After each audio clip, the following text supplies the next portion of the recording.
I am gone again today. Sorry. So we're going to go ahead and do our read aloud in where we left off yesterday. They had just met the man with the yellow eyes, and they talked about that when they met this man with the yellow eyes, he seemed to be talking to them, but not quite talking to them. And they realized that he's actually having the thoughts come through their mind, and that's the way that they're able to kind of speak or communicate. Charles Wallace has kind of already had this time where he's been hypnotized by the man, and oh, Meg, who's not very patient, managed to tackle Charles Wallace and kind of bring him back. But the man now says to Charles Wallace, "You kind of know how things are, and so I could give you a turkey dinner and you're not going to know what it is." Okay? So I'm going to start right here where it says,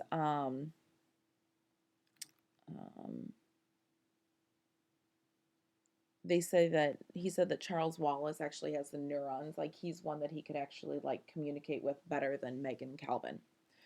All right, I'm going to start right here where it says, "Ah, here we are. Ah, here we are." From somewhere in the shadows appeared four more men in dark smocks carrying a table. It was covered with a white cloth like the tables used in room service in hotels, and held a metal hot box containing something that smelled delicious, something that smelled like a turkey dinner. There's something phony in the whole setup, Meg thought. There is definitely something rotten in the state of Kamazats.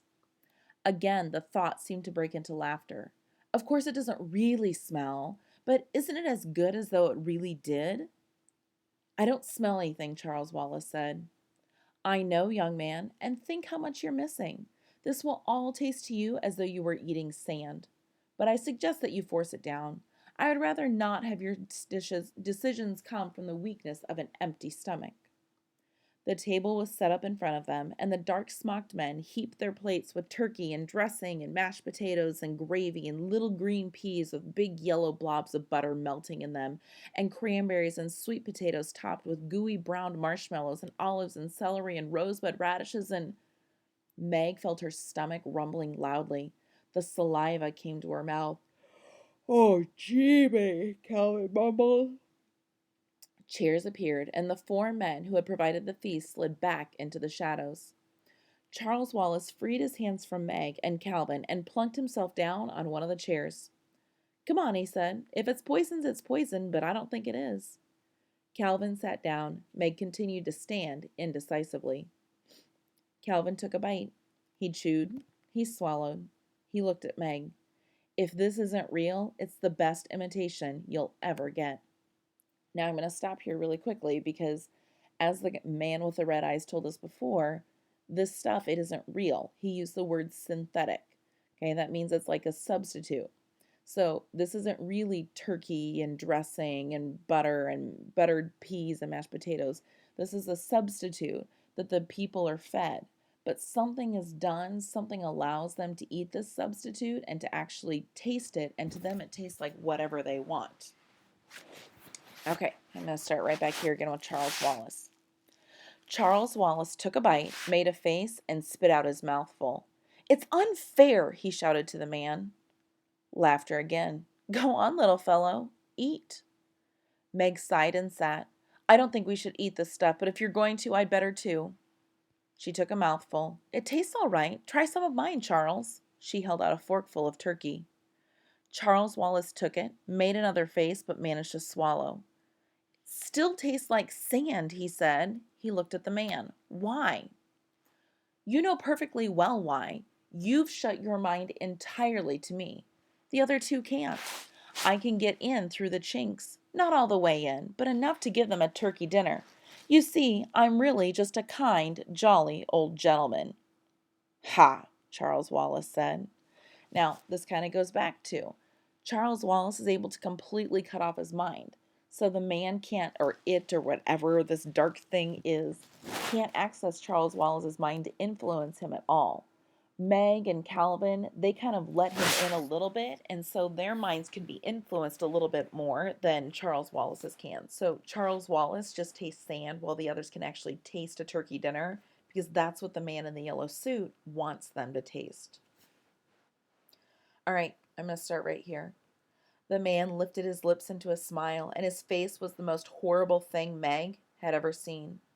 Why don't you trust me, Charles? Why don't you trust me enough to come in and find out what I am? I am peace and utter rest. I am freedom from all responsibility. To come into me is the last difficult decision you need ever make.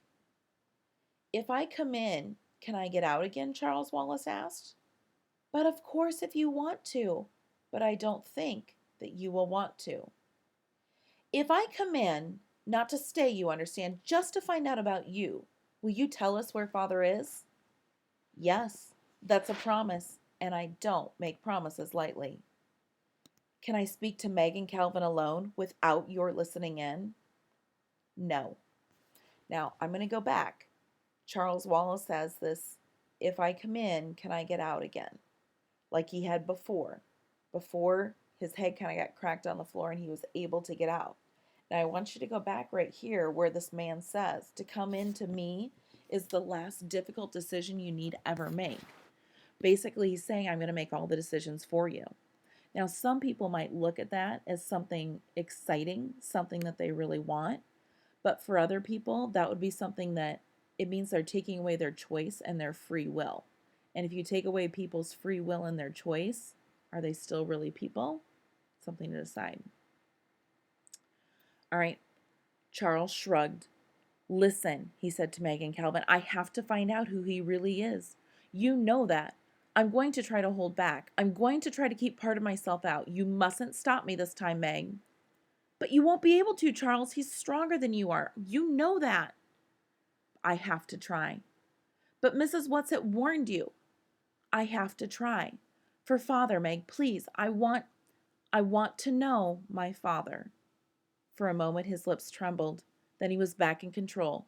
But it is only Father, Meg. You know that now. It's the black thing. We have to do what Mrs. Witch sent us to do. Calvin, Meg begged.